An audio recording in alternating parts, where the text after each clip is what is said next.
ব্যক্তিত্ব, আস্থাভাজন, শ্রদ্ধাভাজন, মুফাসসিরে কোরআন, সুমধুর কণ্ঠস্বর মুহতারাম মাওলানা মাইনুল ইসলাম পাহাড়পুরি সাহেব আলোচনা পেশ করছেন। মুফাসসিরে কোরআন হযরত মাওলানা মাইনুল ইসলাম পাহাড়পুরি সাহেব, সুনামধন্য খতিব, বদরপুর গাউসিয়া জামে মসজিদ, কুমিল্লা মহানগর। আমি মুহতারামকে তার সার গর্ব তাকরির উপস্থাপন করার জন্যে আজকের এই বিশাল তাফসির প্রোগ্রামের পক্ষ থেকে বিশেষভাবে আহ্বান করছি।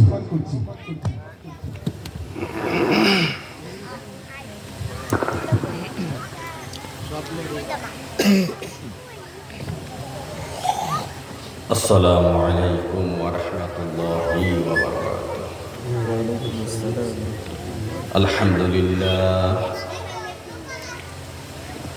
আলহামদুলিল্লাহি রাব্বিল আলামিন খালিকিস সামাওয়াতি ওয়াল আরদি।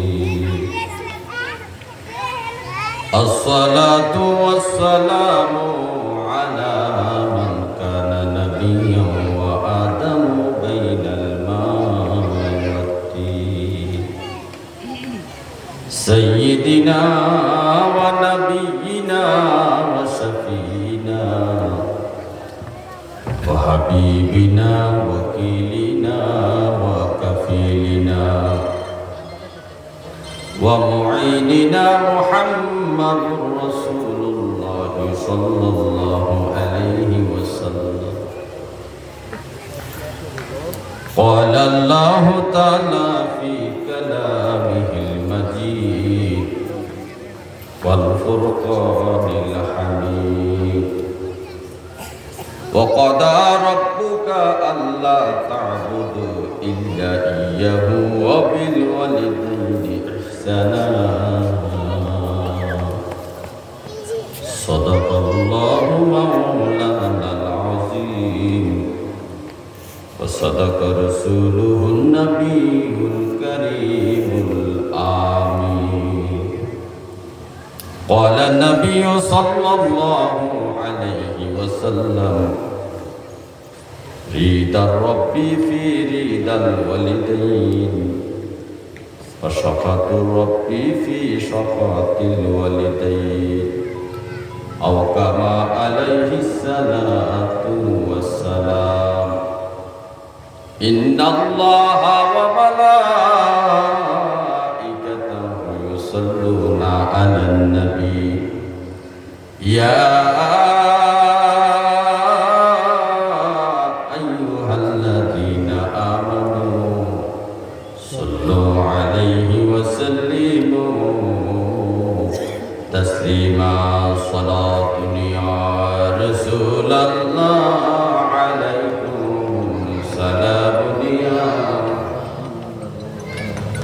عليكم الصلاة يا رسول الله عليكم السلام يا حبيب.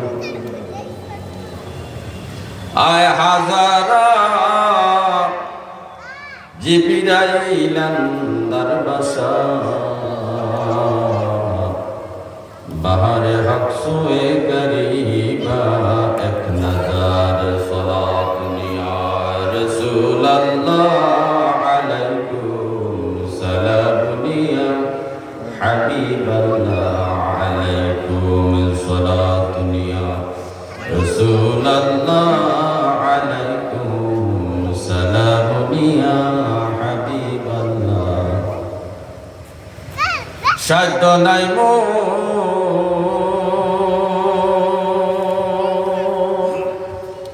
যাইতে আপনার দ্বারে বেদনা সর্ব সাইব কি করে। সালাত নিয়া রাসূলুল্লাহ আলাইকুম সালাম নিয়া হাবিবাল্লাহ আলাইকুম সালাত নিয়া রাসূলুল্লাহ আলাইকুম সালাম নিয়া حبيب الله عليكم لا إله إلا الله لا إله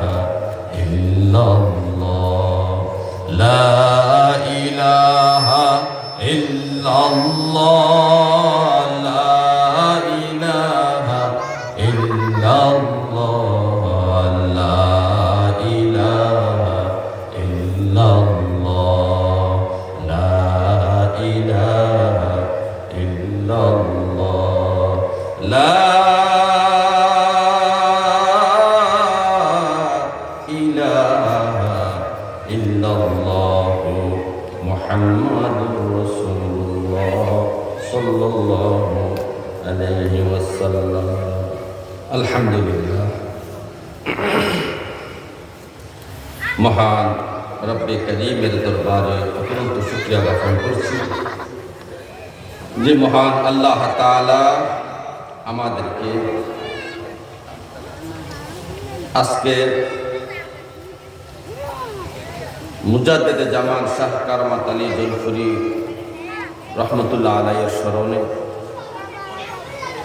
যোগ পুকুরিয়া মাদ্রাসা মসজিদ প্রাঙ্গণে এই ওয়াজ দোয়ার মাহফিল, এই মাহফিলের সম্মানিত সভাপতি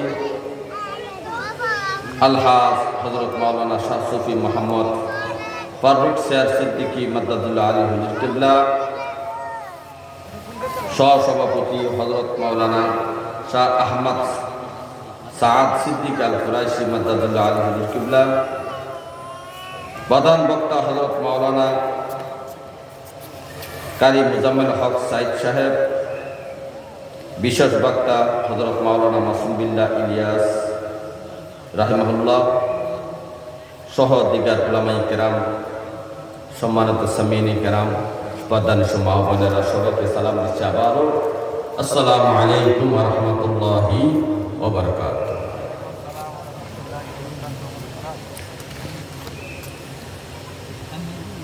যেহেতু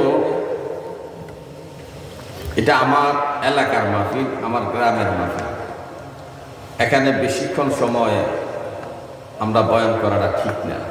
আমাদের মেহমান আছে, অনেক দূর দূরান্ত থেকে আমরা মেহমান দাওয়াত করেছি, তারা আসবে, আমাদেরকে কিছু কোরআন ও হাদিস থেকে কিছু নসিহতমূলক কথাবার্তা আমাদেরকে বলবেন এবং আমাদের ফিসা হুজুর আসবেন, আমাদের জন্য দোয়া করবেন, কিছু তালিম তালকিন দিবেন। এই অপেক্ষায় আমরা অপেক্ষামান। সুতরাং আমরা বেশিক্ষণ, আমরা এলাকার মানুষ হিসেবে, গ্রামের মানুষ হিসেবে আমরা বেশিক্ষণ সময় আমরা অতিবাহিত করব না। যতটুকু সময়ে মাইকের সামনে থাকি, আপনাদের সম্মুখে হাজির থাকি, ততটুকু সময় মনোযোগ সহকারে কথাগুলো শোনার জন্য আমি বিনীতভাবে অনুরোধ করছি। আল্লাহ তাআলা সবাইকে মনোযোগ সহকারে কোরআন ও হাদিসের কথাগুলো শোনার মতো তৌফিক দিয়ে বলেন আমিন। হাজিরিন, আমরা আল্লাহর বান্দা।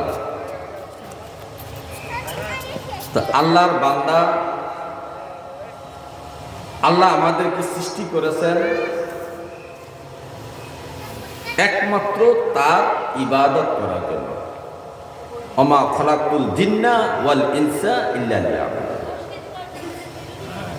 জিন ইনসানকে সৃষ্টি করেছেন একমাত্র আল্লাহ ইবাদত করার জন্য। আল্লাহ তাআলা অন্য জায়গায় বলছেন, সৃষ্টি যেহেতু আমার, হুকুমও চলবে আমার। সৃষ্টি যার, হুকুম তার। যিনি সৃষ্টি করেছেন তিনি আমাদেরকে, আমাদের এই জন্ম থেকে মৃত্যু পর্যন্ত আমাদের জীবনটা পরিচালনা করার জন্য কিছু দিক নির্দেশনা দিয়েছেন। যিনি কম্পিউটার বানাইছেন, ইনি কম্পিউটার চালানোর জন্য কিছু নিয়ম নীতি নির্দেশনা কিছু লিখে দিয়েছেন যে এই সিস্টেমে কম্পিউটার চালাতে হবে। যিনি মোবাইল তৈরি করেছেন তিনিও এরকম কিছু দিক নির্দেশনা দিয়ে একটা লিফলেট অথবা বই ছাপাইছেন যে এই সিস্টেমে মোবাইল চালিতে হবে, এই সিস্টেমে আমার যন্ত্রটা পরিচালনা করতে হবে। ঠিক তদ্রুপ আল্লাহ যেহেতু আমাদেরকে সৃষ্টি করেছেন, আল্লাহ আমাদের পরিচালনার জন্য, আমাদের জীবনকে পরিচালিত করার জন্য কিছু নিয়ম নীতি আল্লাহ তাআলা কোরআনে হাকিমে আল্লাহ তাআলা দিয়েছেন। বলেন সুবহানাল্লাহ। তাহলে হুকুম চলবে তার, যিনি আমাদেরকে সৃষ্টি করেছেন। আমাদেরকে দুনিয়ার কোনো মানুষ সৃষ্টি করে নাই। তো দুনিয়ার মানুষ সৃষ্টি করলে দুনিয়ার মানুষের কথা মতো আমরা চলতাম। যেহেতু সৃষ্টিকর্তা আমাদেরকে সৃষ্টি করেছেন, তাহলে তার কথা মতোই আমাদের জীবনযাপন করতে হবে। হাজিরিন, এই জন্য সূক্ষ্ম একটা বিষয় নিয়ে আলোচনা করেছি। এখন এই সমস্ত বিষয় আমাদের বর্তমান যুগে আলোচনা হয় না। মা বাবার ওয়াজ আমরা অনেক শুনেছি, কত সুন্দর কাহিনী ওয়াকিয়া বর্ণনা করেছেন, কিন্তু আসলে কোরআন হাদিস থেকে নির্যাস কথাগুলো না বলার কারণে এই কাহিনীগুলো আমাদেরকে কোনো পরিবর্তন করতে পারতেছে না। এখন রাব্বি কারীম আল্লাহ তাআলা আমাদেরকে কোরআনে পাকের মধ্যে কি বলেছেন আমরা কি শুনি। রাব্বি কারীম বলতেছেন, ওয়া কাদা রাব্বুকা আল্লা তা'বুদু ইল্লা ইয়্যাহু,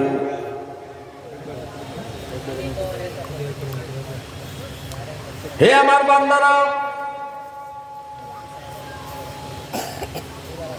আমি আল্লাহ তোমাদেরকে নির্দেশ করলাম, আদেশ করলাম, তোমরা আমার ইবাদত ব্যতীত অন্য কারো ইবাদত তোমরা করবা না।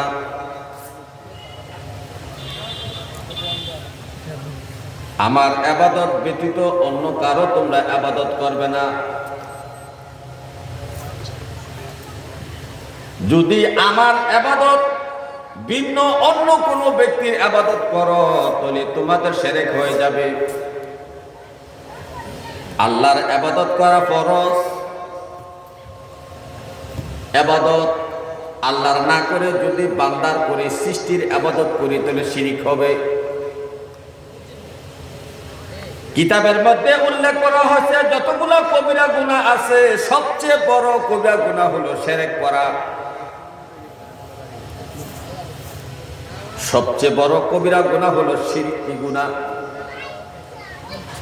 তো আল্লাহ বলতেন, হে আমার বান্দারা, তোমরা আমার ইবাদত করবে, আমার ইবাদত ব্যতীত অন্য কারো ইবাদত তোমরা করবে না।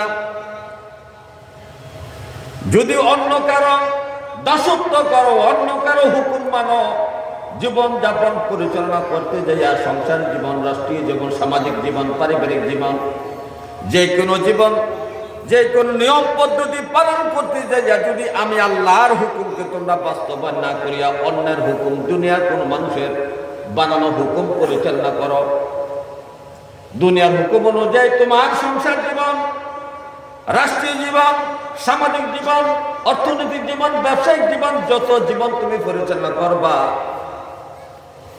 তাহলে শিরকের পর্যায়ে চলে যাবে। তো আল্লাহ বলছেন আমার ইবাদত করো, আল্লাহর ইবাদত করা ফরজ। আল্লাহর ইবাদত বাদ দিয়ে অন্য কারো ইবাদত করা হলো শিরক। এই এক আয়াতের মধ্যে রাব্বি কারীম আমাদেরকে কত বড় নির্দেশ করেছেন, ওয়া বিল ওয়ালিদাইনি ইহসানা। রে আমার বান্দারা, আমি আল্লাহর ইবাদতের পরে তোর মা বাবার সাথে ভালো ব্যবহার করবি। আমি আল্লাহর ইবাদতের পরে আমার ইবাদত হলো নামাজ, রোজা, হজ, যাকাত। ইসলামের যতগুলা ফরজিয়াত ইবাদত আছে সমস্ত ইবাদত পালনের পরে তোদের একটা কাজ হলো তোদের মা বাবার সাথে তোমরা ভালো ব্যবহার করবা। এর আগে আল্লাহ বলে আমার ইবাদত ছাড়া অন্য কারো ইবাদত করা যাবে না। আমার ইবাদত করা তোমাদের জন্য ফরজ। যদি আমাকে ছেড়ে অন্য কারো ইবাদত করো তাহলে শিরক হয়ে যাবে। শিরক হলো সবচেয়ে বড় কবিরা গুনাহ।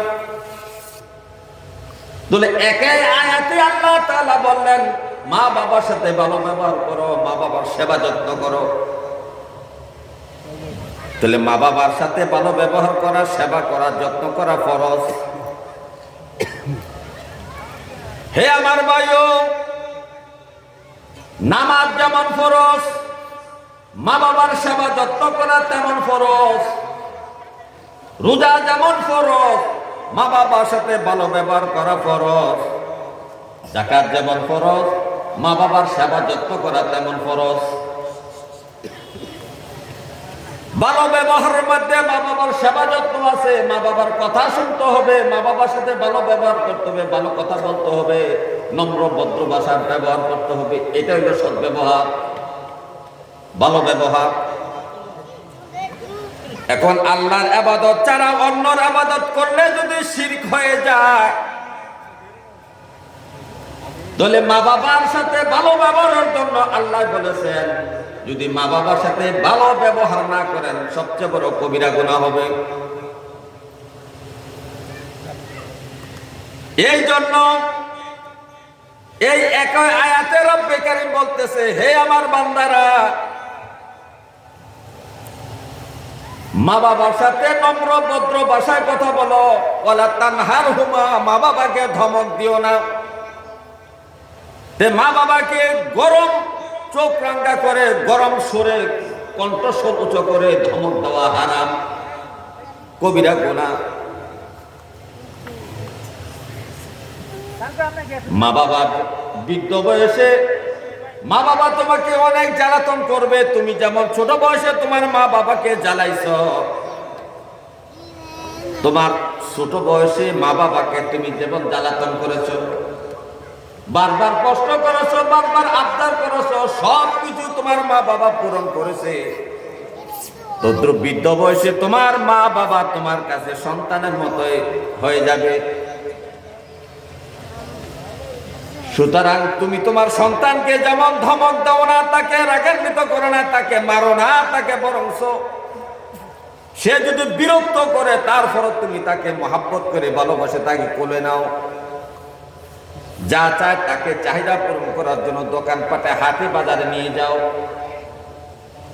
তদ্রুপ বান্দারে, তোমার মা বাপ বৃদ্ধ অবস্থায় তোমার কাছে যখন আবদার করবে, ছোট মানুষের মতো আবদার করবে।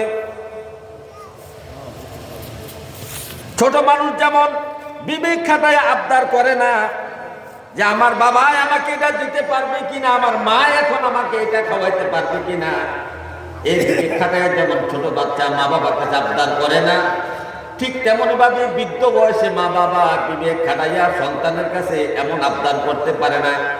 মনে যা চায় তা বলে পেরে এই বলাতে তোমার বাবা যেমন তোমার বৃদ্ধ অবস্থায় তোমার সাথে রাগান্বিত হয় নাই, খারাপ ব্যবহার করে নাই। এরে বান্দা, তদ্রুপ তোমার মা বাবা তোমার কাছে বৃদ্ধ অবস্থায় পৌঁছে গেলে মা বাবার কথায় তুমি তেমন রাগান্বিত হবে না, ধমক দিবে না। ধমক দেওয়া হারাম। আজকের সমাজের মানুষের দিকে তাকালে দেখা যায় মা বাবার সাথে উচ্চ কণ্ঠে কথা বলে, রাগ দিয়ে কথা বলে, চোখ রাঙিয়ে কথা বলে, এগুলা হারাম, কবিরা গুনাহ। শুধু নামাজ না পড়লে কবিরা গুনাহ, চুরি করলে কবিরা গুনাহ, সুদ খাইলে কবিরা গুনাহ, ঘুষ খাইলে কবিরা গুনাহ, বেপরদা চললে কবিরা গুনাহ নয়। এই মা বাবার সাথে আমরা কত কবিরা গুনাহ করি। মা বাবাকে ধমক দিয়ে কথা বলা কবিরা গুনাহ, মা বাবার খাদ্যের খোঁজ খবর না নেওয়া কবিরা গুনাহ, মা বাবার শরীরের মধ্যে ভালো পোশাক আছে কি নাই সেটা দেখা আমাদের উপর ফরজ। যদি মা বাবার শরীরের কাপড় চোপড়ের দিকে আমাদের নজর না থাকে, সেটাও আমাদের কবিরা গুনাহ। হে আমার ভাইও,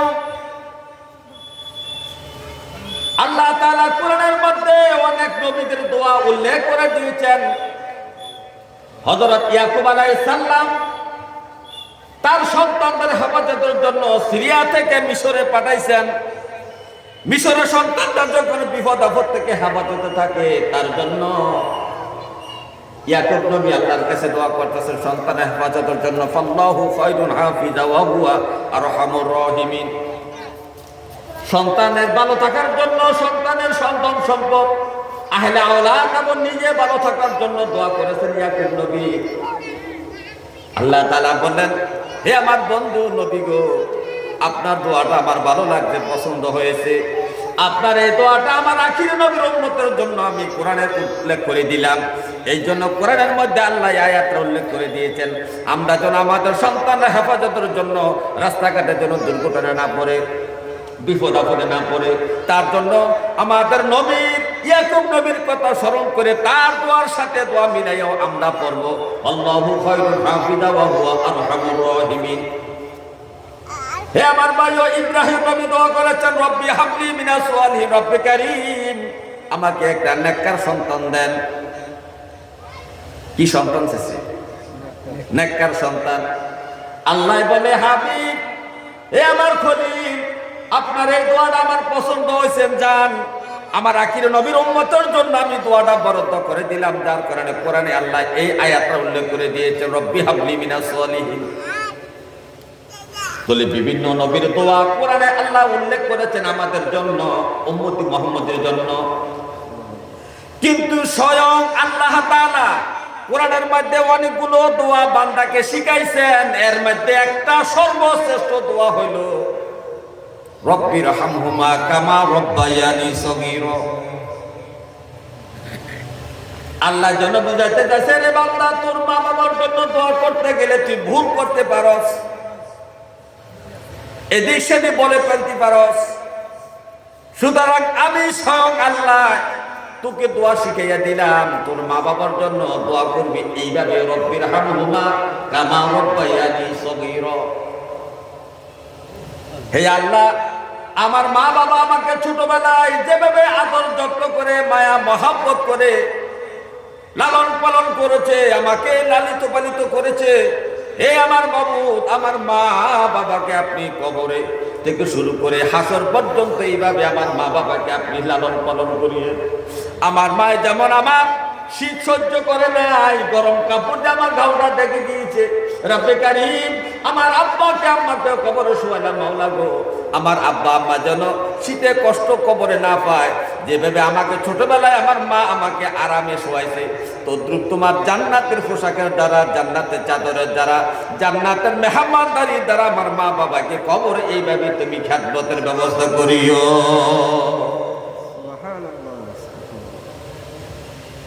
হে আমার ভাইও, আল্লাহ যতগুলো দোয়া বান্দাকে শিখাইছেন এর মধ্যে সর্বশ্রেষ্ঠ দোয়া হইল ওকুর রব্বির হামহুমা কামা রব্বায়ানি সগীরা। আল্লাহ যেন বুঝাইতে চাইছে, হে রে বান্দা, তোর মা বাবার জন্য দোয়া যদি নিজে করতে যাস কত উল্টা পুল্টা বলে ফেলবি, ভুলভাল বলে ফেলতে পারস, খুদা আমি স্বয়ং আল্লাহ তোকে দোয়া শিখাইয়া দিলাম, তোর মার জন্য বাবার জন্য এই দোয়াটা সবসময় করবি, পাঁচ ওয়াক্ত নামাজে নামাজে মুনাজাতে মুনাজাতে, যেখানে মুনাজাত দিবি সেখানে তোর মা বাবার জন্য এই দোয়াটা কর। হে আমার ভাইও, হাদিস শরীফের মধ্যে আছে, নবীজি বলেন, হাদিস শরীফের মধ্যে আছে, নবীজি বলেন, হে আমার বান্দারা, হে আমার নবীর, হে আমার উম্মতেরা, শোনো রে, মা বাবার কত দাম তোমরা শোনো। রিদা রব্বি, আল্লাহকে যদি তোমরা খুশি করতে চাও, আল্লাহকে যদি তোমরা খুশি করতে চাও, রাজি করতে চাও, তাহলে মা বাবাকে খুশি করো, রাজি করো। মা বাবার খুশিতে আল্লাহ তাআলা খুশি হয়, মা বাবার অসন্তুষ্টিতে আল্লাহ অসন্তুষ্টি হয়। নবীজির এই জবান মোবারকের দ্বারা এই কথাটা বলেছেন, সাহাবীদের সামনে নবীজি এই কথাটা বলেছেন। এই কথা বলার কারণ আছে, একজন বৃদ্ধ সাহাবী নবীজির কাছে তার ছেলেকে হাতে ধরে নিয়ে আসলেন। একজন বৃদ্ধ সাহাবী তার সন্তানকে হাতের মধ্যে ধরে নবীজির সামনে নিয়ে আসলেন, নবীজির কাছে বিচার দিলেন, ইয়া রাসূলুল্লাহ, এটা আমার ছেলে। এই ছেলেটা যখন ছোট ছিল তখন আমি ছিলাম যুবক, তখন আমি কামাই রুজি করতাম, এই ছেলেকে আমি 2 হাতে টাকা পয়সা দিতাম, ছেলে খরচ করত, যা চাইতো তাই আমি দিতাম, কিন্তু এখন আমি বৃদ্ধ হয়ে গেছি, কামাই রুজি করতে পারি না নবী গো, কিন্তু আমার ছেলে কামাই করে আমাকে টাকা পয়সা দেয় না চলাফেরার জন্য, পকেট খরচের জন্য। নবীজি ওই ছেলের দিকে তাকায় বললেন, ওই ছেলে তো নবীর সাহাবী, হে সন্তান শোনো, আন্তা ওয়া মালুকা ওয়া লি আবিকা, তুমি এবং তোমার সম্পদ তোমার বাবা মা, তুমি এবং তোমার সম্পদ, তুমি এবং তোমার সম্পদ কার? বাবা মা। সুতরাং তোমার বাবা মাকে টাকা পয়সা দিবে, যা কিছু প্রয়োজন সব কিছু তুমি ব্যবস্থা করবা, যেভাবে তোমার ছোটবেলায় তোমার ব্যবস্থা করেছে তোমার মা বাবা। হযরত আবু হুরায়রা রাদিয়াল্লাহু তাআলা আনহু নবীজির কাছে আসলেন, আচ্ছা অভিযোগ করলেন, ইয়া রাসূলুল্লাহ, আমার মা আমাকে মারছে। আবু হুরায়রা 20-22 বছরের যুবক, আবু হুরায়রা ইসলাম ধর্ম গ্রহণ করেছেন, মা কিন্তু ইসলাম ধর্ম গ্রহণ করেন নাই। ইসলাম ধর্ম গ্রহণ করার কারণে মার কাছে আবু হুরায়রা ঘৃণার পাত্র হয়ে গিয়েছে। আবু হুরায়রা মার কাছে গেলে মা তাকে ধরে মারে। একদিন, 2 দিন, অনেক দিন ধরে মারলেন। একদিন সহ্য করতে না পারা নবীদের কাছে দৌড়ে এসে বিচার দিলেন, ইয়া রাসূলুল্লাহ, আমার মা আমাকে মারছে। এতটুকু আবু হুরায়রা নবীর কাছে কান্না করে করে বললেন, ইয়া রাসূলুল্লাহ, আমার মা আমাকে মারছে। আবার নবী সাধারণ কোনো ঘটনা রাগান্বিত হন না, কিন্তু আবু হুরায়রার এই কথা শুনে রাগান্বিত হয়ে গেলেন। নবীজি উচ্চ কণ্ঠে আওয়াজ দিয়ে বলে, এ আবু হুরায়রা, তোমার কত বড় সাহস! আমি মুহাম্মদের সামনে তোমার মায়ের নামে তুমি বিচার দাও, তোমাকে সাহস কে দিয়েছে? তোমার মা বাবার বিচার করা আমার দ্বারা সম্ভব নয়। তোমার কত বড় সাহস, তোমার মায়ের নামে আমার কাছে বিচার দাও? এই সাহস তোমাকে কে দিয়েছে? তুমি জানো মা কি জিনিস? আরেকদিন আবু হুরায়রা বিচার দিয়ে আবার নবীর কাছে আসলেন মায়ের বিষয়ে অভিযোগ নিয়ে। বলতেছি, ইয়া রাসূলুল্লাহ, প্রতিদিন তো বিচার দিলাম মায়ের বিরুদ্ধে, আপনি রাগান্বিত হয়ে গেলেন, কিন্তু আজকে আপনার কাছে বিচারের জন্য আসি নাই নবী, একটা প্রার্থনা নিয়ে আসি, একটা আবদার নিয়ে আপনার কাছে আসি নবী গো। আপনি যদি আমার মার জন্য একটু দোয়া করতেন, আমার মা যদি মুসলমান হইয়া যাইত, আমার মা মুসলমান হওয়ার জন্য একটু যদি আপনি দোয়া করতেন গো নবী, এই জন্য আপনার কাছে আসছি। আমার নবীজি হাত উঠাইয়া আল্লাহর কাছে বলে, আল্লাহ, আবু হুরায়রার মাকে তুমি ইসলাম ভিক্ষা দাও। আবু হুরায়রা মায়ের জন্য দোয়া করলেন। আবু হুরায়রা দৌড়ে বাড়িতে গেলেন, যাই দেখতেন সত্যি সত্যি নবীর দোয়া কবুল হয়ে গিয়েছে। আবু হুরায়রার মা ডাক দেয়া বলতেছে, আবু হুরায়রা, ইসলাম ধর্ম গ্রহণ করার কারণে আমি এতদিন তোকে মারছি, কিন্তু আমি অনুতপ্ত, দুঃখিত। তুই তো ভালো জায়গায় গেছো, ভালো ধর্ম গ্রহণ করেছো, মুহাম্মদ তো ভালো লোক। হ্যাঁ আবু হুরায়রা, এখন আমাকে কলমা পড়াইয়া দাও, অথবা আমার নবীর দরবারে আমাকে নিয়ে যাও। ধরে সুবহানাল্লাহ। এরকম সাহাবীদের অনেক ঘটনা আছে। আলকামা রাদিয়াল্লাহু তাআলা আনহুর ঘটনা আছে, মায়ের সাথে অবাধ্য হওয়ার কারণে, খারাপ ব্যবহারের কারণে জব বন্ধ হইয়া মৃত্যুবরণ করার অবস্থা হয়ে গিয়েছে। সাহাবীদের বিভিন্ন ঘটনা, মা বাবার সাথে অবস্থা দেখিয়া সমস্ত মসজিদ নববীর মধ্যে সাহাবীদের সামনে কে নবীজি বললেন, এরে আমার সাহাবারা শোনো, রিদা রব্বি ফি রিদাল ওয়ালিদাইন, মা বাবার সন্তুষ্টি আল্লাহর সন্তুষ্টি। ওয়া শাকাতু রব্বি ফি শাকাতিল ওয়ালিদাইন, মা বাবার অসন্তুষ্টি আল্লাহর অসন্তুষ্টি। রে আমার সাহাবারা, হে আমার ভবিষ্যৎ উম্মতেরা, সাবধান, মা বাবাকে অসন্তুষ্ট করবা না, মা বাবাকে গালি দিবে না, মা বাবার সাথে খারাপ ব্যবহার করবা না। মা বাবার সাথে যদি ভালো ব্যবহার না করো, খারাপ ব্যবহার করো, তাহলে তোমার কপাল পড়ে যাবে। কিতাবের মধ্যে উল্লেখ করা হয়েছে, অবাধ্য সন্তানের নামাজ কবুল হবে না।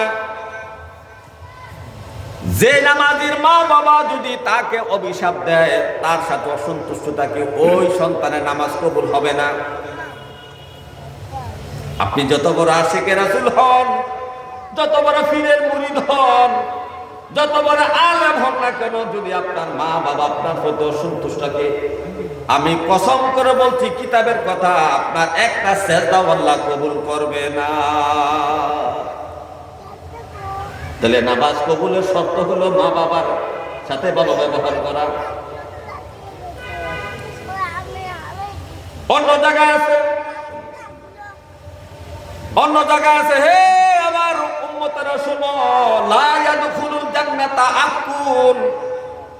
নবীজি জবানের দ্বারা বলছেন, এই জবানের 2 ঠোঁটের মাঝখানে ফাঁকা জায়গা থেকে নবী বলছেন, লা ইয়াদখুলুল জান্নাতা আকুন, মা বাবার অবাধ্য সন্তান জান্নাতে যাবে না। নবীজি বলছেন, মা বাবার অবাধ্য সন্তান জান্নাতে যাবে না।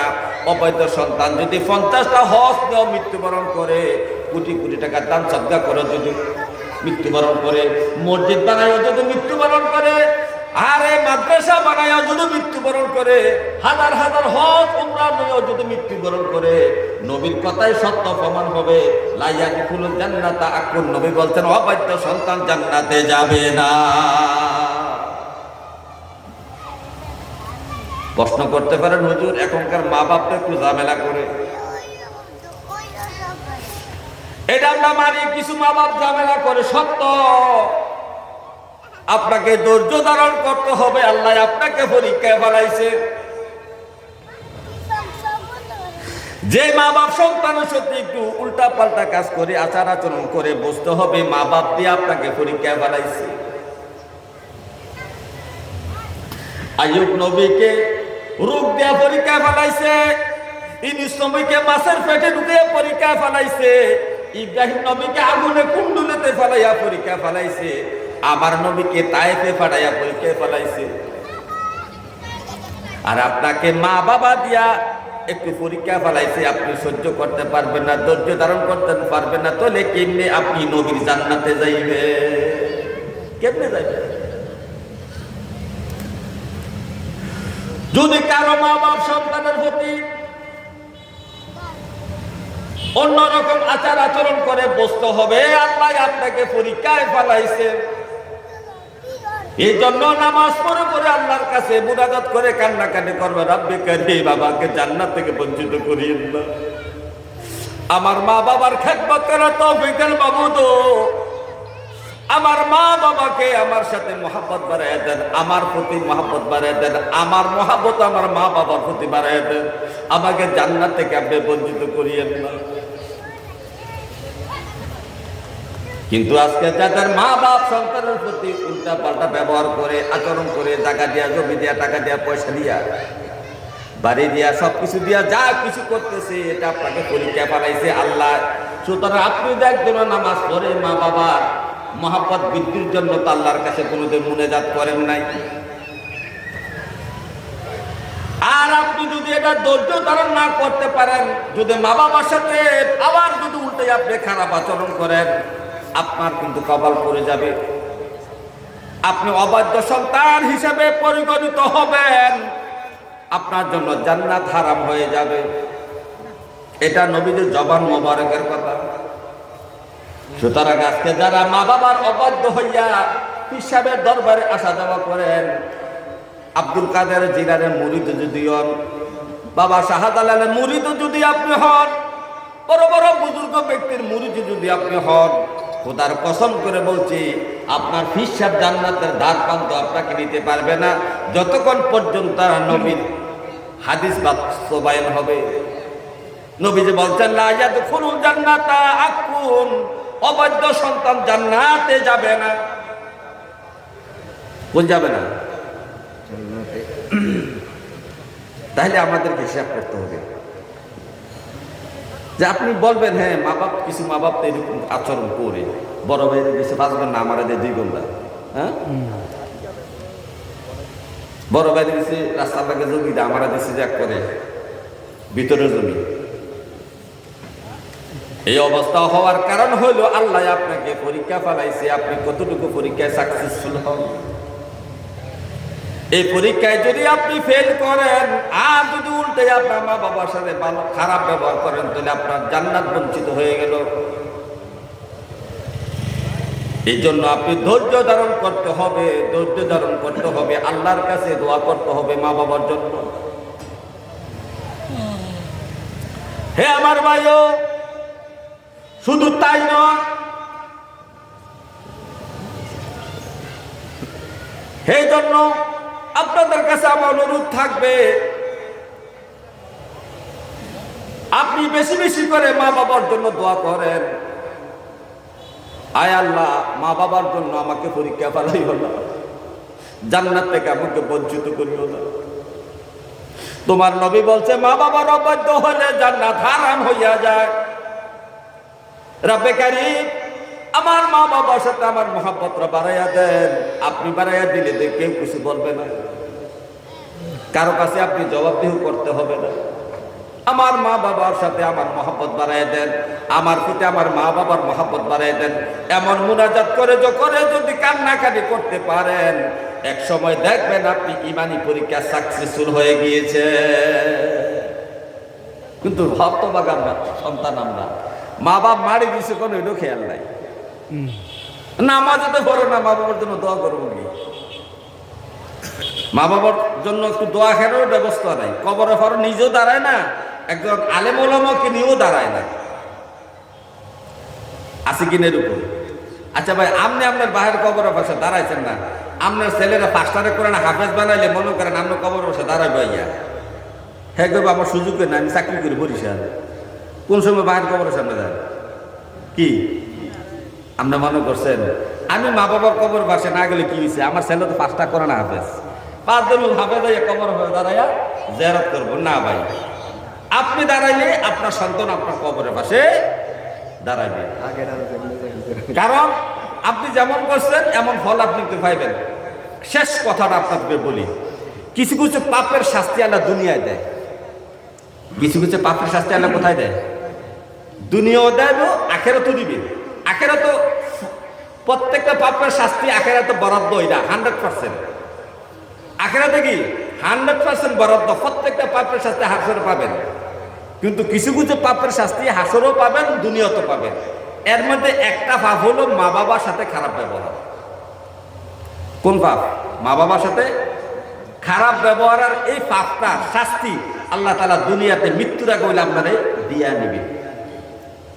যে কোনো মুহূর্তে আপনার সন্তান এখন বালা, ওই বাবার সাথে আপনি খারাপ আচরণ করছিলেন, মৃত্যুর আগে হইলে আপনার এই খারাপ আচরণটা আপনার দেওয়া যায় নিব। মরার আগে হইলেও অন্তত 2 দিন আগে হইলে এরকম খারাপ ব্যবহার সন্তান আপনার সাথে করবে, ওই যে আপনি আপনার বাবার সাথে খারাপ ব্যবহার করছিলেন। সাবধান হয়ে যান। একটা পাপের শাস্তি দুনিয়াতে চাক্ষুষ প্রমাণ। আপনাদের আমাদের প্রত্যেকের সমাজের দিকে তাকান, কিছু মা বাপ লাঞ্ছিত হচ্ছে কিনা? ছেলে মেয়ের কাছে লাঞ্ছিত হচ্ছে না? ইতিহাস টোকায় দেখেন, তারাও তাদের মা বাবার সাথে এরকম আচরণ করছিল। হাজিরিন, আরে সাহাবেদের যুগতে এরকম ঘটনা করছে। নবীজি বলছেন, সাহাবারা কষ্ট করছে, আপনার মা বাবা বেদবি কইরা ফেলাইছে, কারণ কিটা কইরা মা বাবা তো মরে গেছে। তো নবীজি বলছেন, মা বাবার জন্য বেশি বেশি ডান্স করো, বেশি বেশি দোয়া করো, আর প্রতি শুক্রবার মা বাবার কবর জিয়ারত করো। মৃত্যুর আগ পর্যন্ত এই আমলটা করতে থাকবা। কোনো না কোনো দিন মা বাপ তোমার এই অপরাধ মাফ করে দিব। মা বাপ যদি ক্ষমা করে দেয়, তাহলে তুমি নেককার সন্তান হইয়া কলমা পড়িয়া মৃত্যুবরণ করতে পারবা। জব বন্ধ হইতো না। জব বন্ধ হওয়ার একটা নীতিসঙ্গী জানেন? যারা মা বাবার সাথে বেয়াদবি করে তাদের জব বন্ধ হয়ে মৃত্যুবরণ করবে। কি বন্ধ জব মৃত্যুবরণ করবে? জব বন্ধ পর্যন্ত মৃত্যুর আগে 2 দিন 3 দিন আগে জবান বন্ধ হয়ে যায়, জিব্বাস বইয়া যা, চোখ বইয়া যা, গলা বইয়া যা, আকুরা নিয়ে সালা আলানি এরকম। এটা হলো মা বাবার সাথে বেয়াদবির ফল। আল্লাহ তাআলা সবাইকে বুঝার তৌফিক দান। আখির দাওয়ানা আলহামদুলিল্লাহি রাব্বিল আলামিন। আসসালামু আলাইকুম ওয়া রাহমাতুল্লাহি ওয়া বারাকাতুহু।